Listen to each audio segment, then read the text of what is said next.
acidification.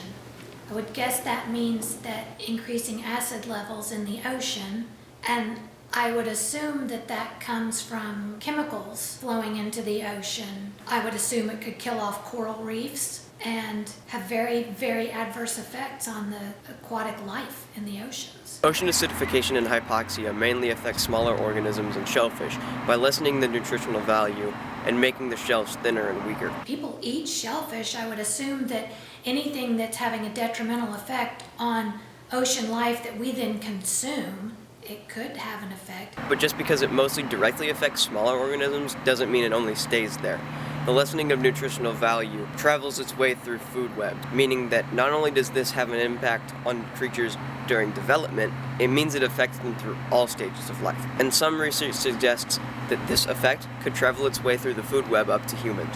Certain negative things happen in the oceans that affects the fishing industry. We know that when governments try to put restrictions to try and protect the oceans or any other part of the environment, the lobbyists for those groups that make their living off of that do throw up a big fight. It affects not only the fishermen and their living, and it affects the amount of fish that's safe to consume.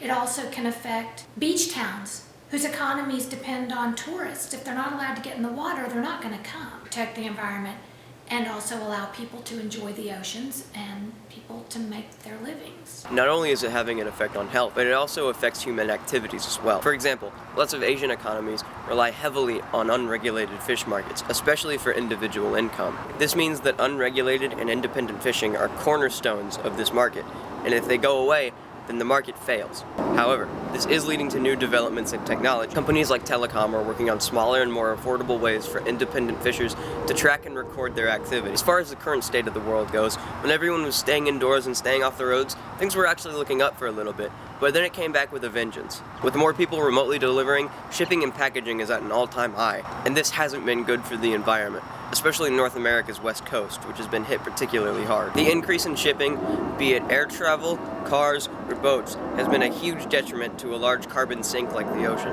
An estimated 129 billion disposable face masks and 65 billion disposable gloves are ending up in the ocean monthly now. If plastic bags look like jellyfish, these do too. Not only that, but smaller animals can get their necks wrapped around these elastic bands. So snap them off to avoid them getting caught, and if you can, pop the wire out as well. There are lots of well-established ocean conservation groups already around, like the Rio Grande Reef Restoration Project. However, I have my own starting with the wordy yet effective tagline of hashtag pollution is a stain, break the chains. You can follow it on Twitter.